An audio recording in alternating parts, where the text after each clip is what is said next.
So, hello guys! So, isi-share ko ngayon sa inyo yung simple recipe ng biko ko.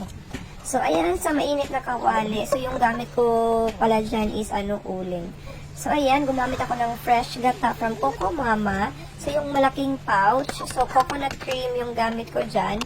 So, naghahanap kasi ako ng coconut milk at walang available. So, ayan, coconut cream yung ginamit ko. So, masarap din naman yung coconut cream. Mabango siyang gamitin. So, ayan, pinapakulo lang natin yung cream. Tapos, mag-add na ako ng 1/2 cup na sugar. So, hindi masyadong matamis yung gagawin ko ngayon kasi nakukontrol ako sa sugar. So, pwede kayong magdagdag ng 1/2 to 1 cup ng sugar kung gusto nyo ng matamis. And then, gumamit ako ng evap milk para maging creamy naman siya. So, 1/2 cup to 3/4 cup ng evap milk.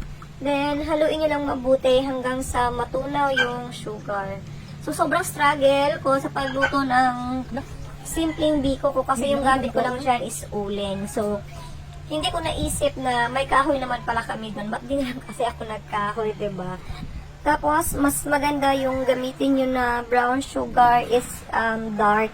Kasi mas maganda yung kulay niya. So, wala din akong makitang available kasi nagkakaubusan na. So, ayan. So, yung wash sugar na lang yung meron ako. Kaya, yun na lang yung ginamit ko. So, ayan. So, huwag niyo pong tigilan sa pag-mix kasi para hindi masunog yung ilalim. So, ayan na. Nakikita nyo na kumukulo na siya. Ayan. So, hinahalo ko lang yan. Tapos, pati yung ilalim, yung ganyan. Pinapalapot ko talaga siya kasi later, kukuha tayo ng mga 1/2 cup dyan or 3/4 cup para yun na rin yung ipang tatoppings ko.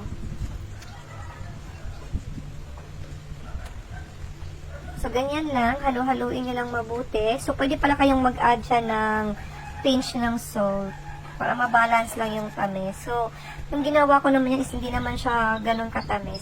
Tapos, ayan, kapag napansin nyo na palapot na talaga siya, so, kumuha lang kayo ng mga 1/2 cup to 1 cup siguro para panglagay sa, pang toppings ng, biko. Nilagay ko na yung niluto ko kanina na malagkit rice. So, pure malagkit rice lang yan. So, wala akong hinalo na kanin. So, pure malagkit rice lang yan. So, buti na nga lang hindi siya nasira kasi medyo ilang araw na rin, siguro weeks na yata naka-stock yung malagkit rice ko eh. So, kaya naisipan ko talagang magluto kaysa masayang naman. So, konti lang yan. So, mga nasa 1/2 kilo lang ata yan kasi meron din akong ginawa dati. So, bali, na lang yan, tera. So, sa pagluluto naman ng biko, dyan ako natatagalan kasi pinapalabas ko talaga yung natural oil ng, ng coconut cream. So, medyo matagal akong magluto ng biko dyan.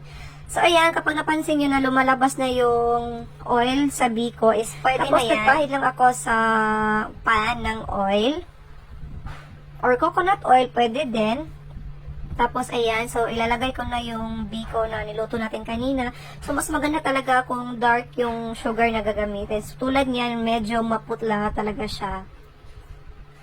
So, ayan yung kinuha natin kanina, yung sinet aside natin. So, ayan, itatoppings lang natin yan. So, spread lang natin siya evenly para malagyan talaga lahat ng biko. So, masarap siya as in, hindi siya ganun katamis talaga. Ayan, so pwede nyo siyang i-bake.